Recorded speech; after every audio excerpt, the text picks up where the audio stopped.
Hello, my podcast people, and thank you for joining me for yet another episode of my favorite podcast. Today we are talking about setting boundaries with clients. This was a question that came from not one, but two dope Insta homies. I never know if I should say the names of the people because I put them in the little question box on Instagram, and I'm sure actually Micah wouldn't mind, but the other person I don't know. So this is a topic that was brought up. I dropped a question box on Instagram and said, hey, help me out. What are some topics you'd want me to cover on the podcast? And the topic of setting boundaries with clients came up, and I was like, you know what? I'm going to do that.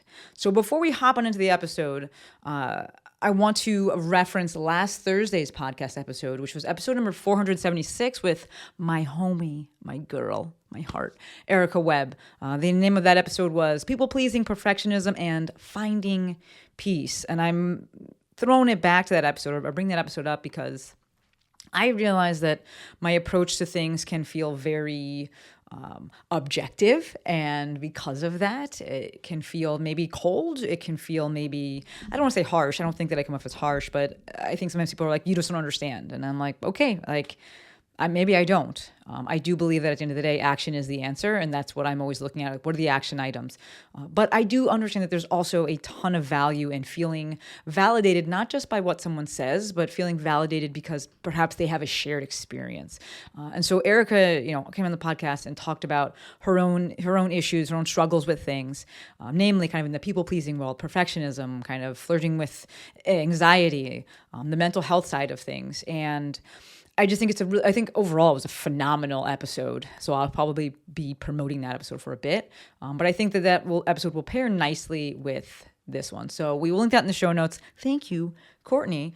So give this one a listen, and then you can give that one a listen if you have not already. So as it relates to today's topic of setting boundaries with clients, when I was sitting down and outlining this, I really wanted to try and keep this episode shorter. So hopefully we will. I see how long my outline is, but in approaching it, I wanted to keep it shorter because I wanted to make it meta.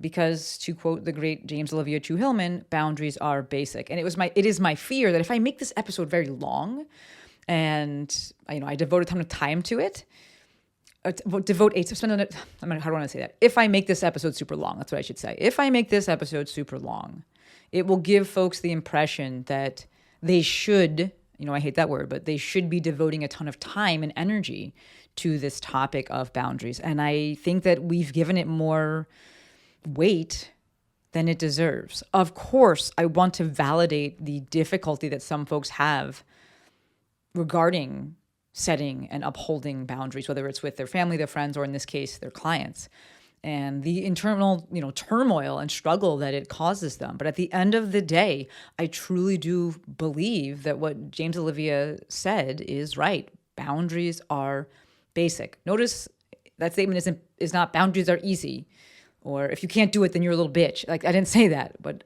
fundamentally, boundaries are basic.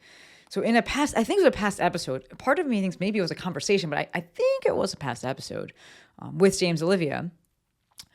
We were talking about boundaries. It had to be James Olivia. It had to be a past episode. Talking about boundaries being basic. And the example they used was for folks who have children. These folks have no issue enforcing boundaries and upholding boundaries as it relates to their kids and strangers. Like, you wouldn't let some stranger come over and just touch your kid or touch your kid's hair. You'd be like, no, there's a boundary here. I'm upholding it. In reality, this is no different than what you are asking and folks are asking me about upholding boundaries with their clients or upholding boundaries with their family members. But in this case, again, we're talking about upholding boundaries, setting and upholding boundaries with their clients. The issue here is that these parents, these people, are willing to deal with the outcome of their actions. And they're willing to prioritize their child's well-being over that of the desire of a stranger. Right? Setting and upholding boundaries is literally the exact same. It's asking you to do that for yourself. Right? To me, setting and enforcing boundaries means prioritizing your well-being over someone else's desires. When I was writing this out, I wrote it as prioritizing your well-being over someone else's. And it's not someone else's well-being, if you really sit with it, it's over their desires, the things that they want, the things that they want to do. Could their well-being be tied into that? Perhaps, but oftentimes it's just a desire, right? They want an outcome, a specific outcome. Yes, could it be tied into well-being? Yes, but again, at its heart, it's just their desires. So, to me, setting and enforcing a boundary means prioritizing your well-being over someone else's desires. If this makes you feel some kind of way and you're like, but I feel bad about that. Number one, that's okay. That's why I'm doing this episode. Right? And that's why in the beginning, I said I want to validate the internal turmoil and the struggle that this may cause, the unease. Number two, again, my number one recommendation for all things human relationship related would be James Olivia's Skills Intensive. It's called Relate. It's 3 months, I believe. Again, they are inquisitive_human on Instagram. We will link both their Instagram and some past episodes we've done and their website that has I'm pretty sure you have to apply for Relate. But if the thought of prioritizing yourself as it relates to interactions with other people makes you feel very bad or uncomfortable, you can't sit with it, I'm not here to say that that's wrong. If you want to change that and not feel that way or not have that feeling get in the way of you achieving the things you want or you getting the outcomes you want, my number one recommendation for that is James Olivia's Skills Intensive.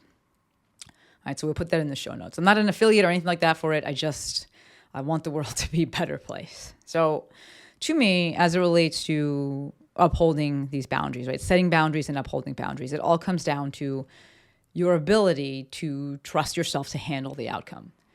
I've spoken about this in past episodes as it relates to posting online, right? That we're not scared about the actual post. We're scared about what people might say.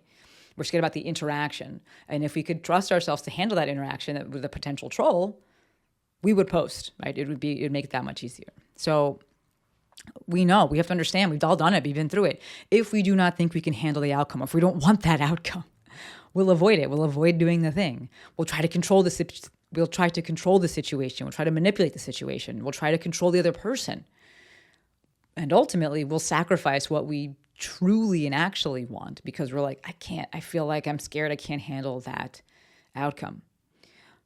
Upholding boundaries is all about this. Can you trust yourself to handle the outcome? Do you trust yourself to handle the outcome? If we take it back to that interaction with, someone and their kid or your pet, whatever you want it to be, something whatever you can relate to, you're like, fuck yeah, I can handle that. I'll knock a motherfucker out. Like we see how oh yeah, I'm ready for that. But when it comes to a client or a friend or something like that, and we're like this uncomfortableness, we don't really want that to handle that outcome. We don't trust ourselves. We don't want that to be in that situation, which is, again, why I recommend James Olivia's Skills Intensive. Yes, I also do believe that exposure therapy is going to play a big role in this. And so there's going to be action items here that I'm going to give because, right, the only way that your nervous system believes that it's safe to fall is that you fall and you get back up. You can think about it all you want, but until you actually do the thing and then you live to tell about it, your nervous system doesn't truly believe that it's actually safe. So you will have to actually do the things, expose yourself to it. And you can gradually expose yourself to these things by all means.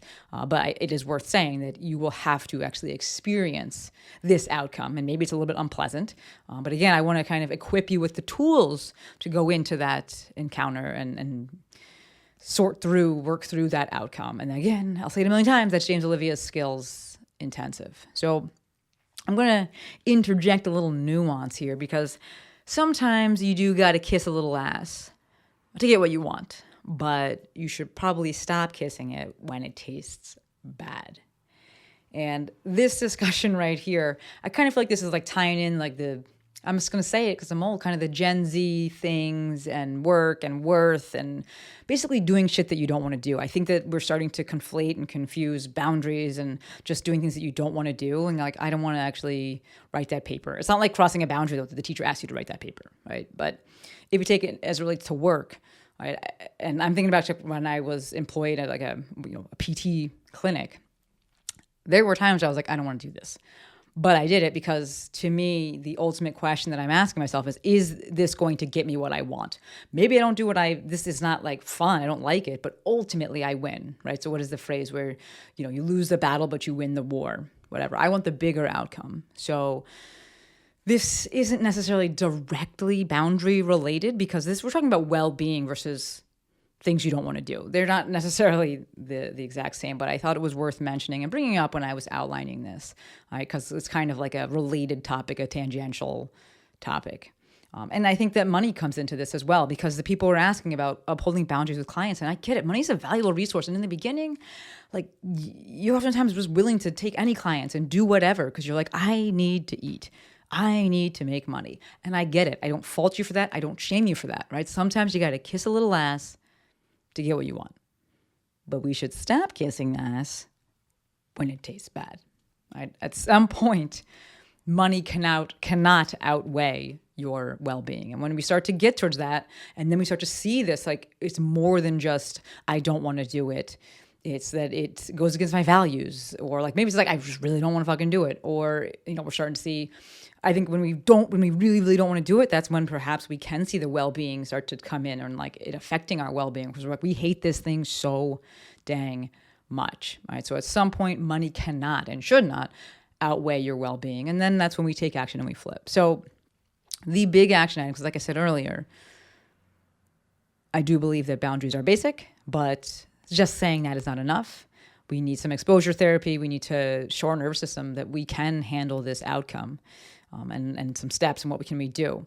I think that the big revelation, the big realization, the big thing that you have to go in understanding when you are looking to enforce or to set and enforce boundaries is that it is okay for people to be upset with you.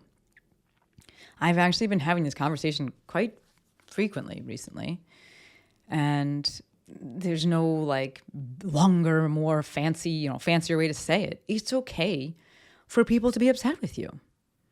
Right? And like I said earlier, kind of the exposure therapy, truly believing and knowing and internalizing that it's okay for people to be upset with you comes from having people be upset with you, and then you don't die, right? You're like, okay, well, they're upset, and then like a week later, everything's fine.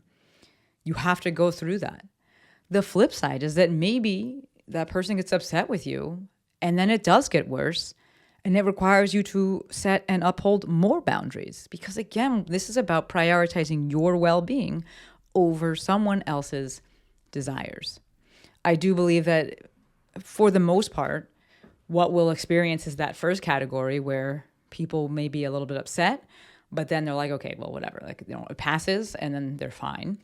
But it would be foolish of me and irresponsible of me to only paint that picture, because maybe things do get worse and that person gets really upset, and then they try to push even more and they try to encroach even more. And then you have to set and uphold more boundaries, because it is about choosing to prioritize your well-being over someone else's desires. I used an analogy a few episodes ago that people really liked about the air mask. This is not you cutting other people's air masks. Everybody has them. Right? You're just putting yours on first. You're prioritizing your well-being over that person's desire, which in this case, their desire is like, but I want to sit in front of you. And you're like, but let me put this thing on first, and then we can like worry about switching your seats or whatever. Okay? So I want to hit you with a few examples as it relates to business and setting boundaries, just so you have an idea of kind of what it looks like in my world, or my specific business. And the big thing here is that you get to choose, folks. You get to choose what the boundaries are. These are your boundaries, right? Whether or not they look like X, Y, or Z is up to you. I'm just here to give you some examples, maybe get the old wheel spinning, because oftentimes we've learned that it is helpful for people to give us permission that we didn't actually need, but we see someone else doing it, they said it's okay, and suddenly we're like, yeah, actually, maybe it is okay. So I'm going to talk about 3 different scenarios as it relates to upholding boundaries. Number 1, how long it takes for you to respond to inquiries and questions. It's up to you. The big thing here is open communication, meaning that you say it or I should say clear communication, meaning that from the get-go, you state how long it's going to take. So for me, I work with clients and coaching clients, and I use an app called Voxer. It's voice notes and text messages. And I specifically say that I'll get back to their Voxers within 24 to 48 hours during the business week and during work hours, 9 to 5. That's it. If it's outside of that, I just don't get back to it, because I've stated this is what it's going to be. Prioritizing my well-being over their desires. And I said it straight up off the bat, put it in the any kind of contracts that you may have. I put it right when they go to sign up. It's right there so everybody knows. A similar thing with this that I see a ton is email autoresponders. Fuck an email autoresponder. I hate those things. If you're on vacation, okay, whatever. But I started seeing for a while, only from women, not surprisingly, you'd send an email out and that shit would pop back and it'd be like, I only check my email every 37 seconds from Monday to Friday, sometimes also on Saturday and Sunday, and I'll get back to you because I batch it. And it was like this whole fucking explanation. You don't need to do that. I will get back to you when I get back to you. That's it. That is how I do it, right? I'll give you some options, but that's how I do it. You will hear back from me when you hear back from me. So a few options here. Number one, set your business up in such a way that you can provide for your customers and also take care of yourself. So if you're like, I just don't like email, then don't correspond with people via email. Figure out a different way to do it. Another option would be to batch, right? Where maybe you just, for me, I largely lean into that where I'm really just responding on like a Monday or like a single day or set day during the week. You could also perhaps hire a VA. I just had a talk with Sarah Duvall, and she was talking about how she has an assistant that does a lot of her emails. And if you don't like emails, you're not good at getting back to them, have someone else do it. If you can handle that in your business, right? Financially, you can handle that part of thing. Or Molly Galbraith had mentioned this, and it wasn't hers, it was somebody else's that she had noticed. You could have an autoresponder that says, I'm never going to get back to you. That's pretty dope, right? The person had an autoresponder because they were working on a book and they were like, listen, my life is just too busy. I'm never going to write back to you, but I just wanted to let you know that I received it. That's dope. I love it. Again, we have to learn how to trust ourselves to handle the outcome. Maybe you will lose that customer. If you're like, I just fucking hate email. Maybe you're going to lose a customer, the customer that wrote it to you and you never wrote back. It's okay. You are prioritizing your well-being, your mental and emotional well-being over their desires. We take radical responsibility for that action, for our actions. And if you're like, but I want more business, well, then maybe we do need to start changing things. And maybe, I gave you some suggestions and some options just a few minutes ago. Flip side of this, if you're like, I'm going to lose a customer, and then you're like, but maybe I'm going to lose another customer because of quote unquote bad press. Like this person will tell someone else. Guess what? That person that you lost, that second person, will probably be annoying as well. I'm thinking right now about people who have clients who just fucking email them so much and expect them to get back to them right away.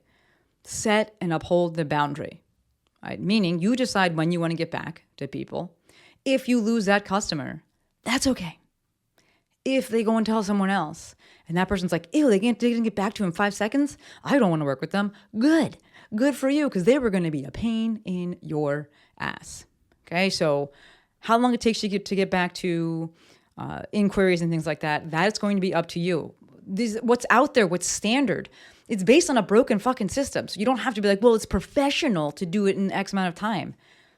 It is virtually impossible to stay to some of the schedules that society has put up of like, get back in 5 seconds, right? Especially in the US. So you figure out what works best for you, and then you take radical responsibility for that outcome.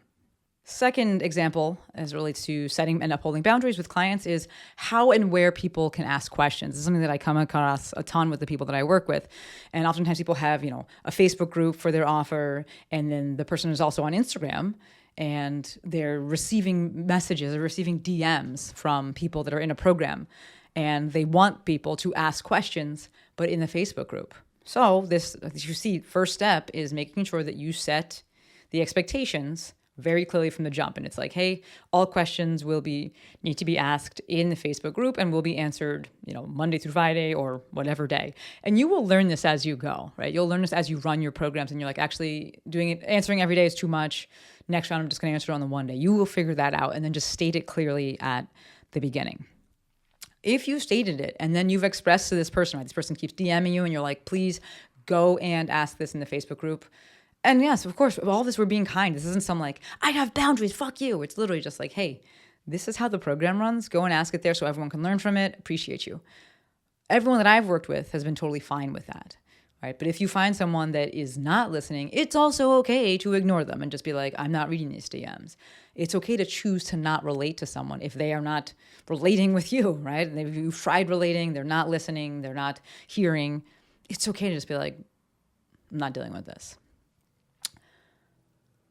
Like I said, having that conversation, telling people that you're only going to respond in the Facebook group and not to individual DMs. If the person gets mad, all right, let's do some outcome management here. If the person gets mad about that, right, and they ask for their money back, worst case, we seem to think like that's the worst case scenario. Someone asks for a refund. If they ask for a refund, just fucking give it to them. Who cares? But the order of operations here, they ask for they get mad, they ask for a refund. Number one, have a refund policy in place. I have one for all of my stuff. Do I adhere to that? Usually no, because I don't want to fucking deal with that person. All right, so this is me and boundaries and how I want to deal with things. I would rather just give someone their fucking money back than have to deal with it. But here's the policy. I don't fucking care. Let's go away. Never come back to me. I will never let you buy from me ever again. You're a pain in my ass. I'm done with you. I am prioritizing my peace, my happiness, my well-being over that person's desires, 100%. Okay. So we have that refund policy in place. You can look to uphold that and be like, hey, this is what the refund policy says. But realistically, and I would say for 99% of the people that I talk to that are in my ecosystem, my friends, my colleagues, things like that, you're probably just going to refund that person and then block them from everything else. Maybe you do a partial refund. It can, yes, depend on what the program is like. If it's like they've already had access to everything, they've already gone through everything, like you could say no. By all means, say no, uphold the thing. It's your choice. But for me, I'd rather wash my hands, rid myself of that disaster of a person, and I will definitely block them from buying things in the future because I don't need that headache. The take-home action item from here, the take-home message from here is stop trying to please people who suck. Right? Stop trying to please people who suck. I get it. Again, right? I said earlier on, when we're in the beginning and we just need money and we're just like, whatever, I just need to like get money. You kiss ass until it just tastes bad, right? And then we stop. But I want you folks thinking about that and really at the forefront of your mind as well, prioritizing and thinking about being cognizant of your well-being. Third thing here in terms of, as an example for setting boundaries, is scheduling people. Easiest thing to do because the majority of you listening to this probably have some sort of online business. Use an online scheduler, folks. Use a goddamn online scheduler. This allows you to set the times that you're open. It allows you to set what's actually available. People can see what's available. And all they do then is schedule. They're not going back and forth, one, because that's annoying. But two, you don't have that like guilt or whatever. Like the person wrote to you and they're like, hey, can I get in? It's just like, hey, this is what's available. Done. Flip side, or I should say point number 2 within scheduling people is accept the outcome of your decisions. Take radical responsibility for the outcome of your decisions, and perhaps maybe do things until you get salty. It's kind of like similar, like kind of like kissing ass. And I'm thinking right now about healthcare providers. I'm thinking about myself. I'm thinking about, my girl Karen, who we will, add someone to the, early in the morning or to the end of the schedule. But it's usually a good client, not a new client, someone that we know. We're looking to help them out. And this is where boundaries have to be yours, not things that you think you should have. It's not a blanket statement of like, I will never work before 8. I will never work after 4, and you shouldn't either. It's whatever feels good for you. And that is, for those of you listening and who have your own business, this is one of the best things about running your own business is that you can do that. Like I run along with some of my calls and that's fine for me. It's totally fine. You get to choose, how and when you bend things. I think there's a lot of value in learning your no, and I did it as a PT. By all means, I did it absolutely did it as a PT, where I take people early and stay late, and at some point you're like, I can't do this anymore. I don't want to do this anymore. I have to prioritize my well-being, or my well-being is starting to be compromised, and so I'm going to prioritize that, my well-being, over someone else's desires. Third part here within scheduling people is, what about wait lists? And this is a very real issue. It's kind of a champagne problem, but it's still a problem, especially if you're good at what you do. And you're like, man, there's like my wait list is like 6 weeks, or it's into whatever months. This is a tough one. And I think that it comes down to, one, you could hire, right? You could absolutely look to hire, and then you could have people go see someone else. But oftentimes people don't want to see someone else, and you don't want them to see someone else. So as it relates to that, this is going to be about really leaning into your well-being and like, can you see all these people? Do you want to see more? And if not, then you got to just you got to lean on. You need to lean on. Let me back it up. You need to determine your enough. Right? How much is enough? Because I think that the majority of people that have wait lists and then you're worried about getting people in, it's not about making $1 million. You just want to help a lot of people. But as the financial side of things, ties in here, it is about determining you're enough. You're just like, this is all that I want to work. Like, yeah, there is more demand, but you know what? I don't want to be the one to fulfill it. I don't want to be the supply for that. And maybe you get some referrals and you refer out to other people. So number one, determine you're enough. And then the second part here is trust in your ability to serve your current clients and generate more business in the future. Because I think some part of us, does get worried about like, well, if I say no to these people or there's a long wait list, they go somewhere else, then at some point the well's going to dry up. And I think that we need to trust in our ability to continue to bring in clients by serving our current clients and continuing to serve our current clients and generating more clients from that, whether it's the same people and we're doing reactivation campaigns or, they continue to come see you and work with you, or they go and tell other people and they bring you more business. So I will say that as it relates to wait lists and seeing people, your present well-being has to come first. Yes, I'm a planner as well. And I'm thinking about, the future of like, okay, but will I have enough clients then? We have to take care of today. I do believe that if you take care of today, tomorrow gets taken care of as well, or tomorrow will get taken care of. You have that foundation. So your present well-being has to come first. And this is why I don't want people just, being like, well, I have waitlist. I'm just going to open up everything and see all the people now. You're going to burn out. It's not sustainable. Okay. So from a tactical side, the business side here, it would be to get strategic and intentional with your money, with your resources. So track the turnover, track how often people are coming in, see where they're actually coming in for, see where they're actually coming in from. What are your referral sources? What is actually working? Get your financial house in order. I have a bunch of episodes about all of this. And then you can double down on those things. If you are worried about, well, if I don't get to my wait list, what am I going to do in the future? You're going to get tactical now. You're going to take care of your people right now. You're going to get tactical and intentional with your business right now. And that will allow you to take care of the things in the future. Okay. So I'm going to wrap it up here. But to bring in a phrase that one of the people who asked the question, or the other person who asked this question about boundaries said, if being a 10 out of 10 at your job, or if having people consider you to be a 10 out of 10 out of your job, if being a 10 out of your, I can't speak. Courtney, leave it all in.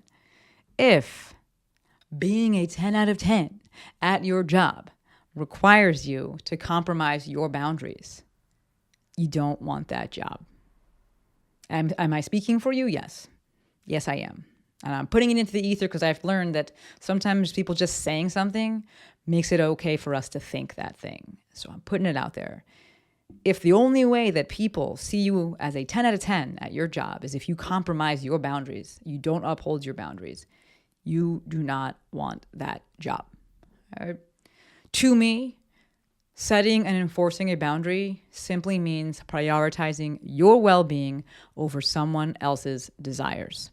I want to validate the difficulty of this because I know it's there, but I truly do believe that boundaries are basic. At the end of the day, it comes down to trusting yourself to handle the outcome. And more importantly, understanding, recognizing, realizing, internalizing, knowing that it's okay for people to be upset with you. All right. That's all we're going to do for that episode. It's a little longer than I wanted, but it's still good. Still good. Emma, I know you're listening. I shoot for that 22-minute mark, but I knew when I was looking at the outline, I was like, oh, it's going to be a little longer, closer to 30. And here we are. So thank you, as always, for tuning in. Just a little heads up. Next episode is going to be a guest episode. Okay, we've got a little guest episode, like little spree coming up here. And it's with the founder of Smart Tools, Nick Colosi. I brought him on to talk all things BFR, blood flow restriction. My goal with all this, with this podcast, all the things that I do, is simply to put the best resources and the best people in front of you. Be that the best solutions for setting boundaries, with James Olivia, or the best solutions for staving off muscle atrophy, in this case, blood flow restriction. The podcast has range, right? Suffice to say, the podcast has range. And I'm grateful for all that you do. You tune in, you listen, the suggestions, the questions that you ask. I love hearing from you. The, what are they called? Not testimonials. Call them testimonials? I don't know. The reviews, that's it. Bingo. The reviews, you leave them, I read them, the stars. I appreciate you. You DM me, you share things on social. I appreciate every single one of those actions, and it's my goal to continue to bring you all of the best that you want. So slide into the DMs, shoot me a text, 310-737-2345. If you got questions, comments, concerns, I would love to hear from you. All right. officially wrapping it up. Until next time, friends, Maestro out.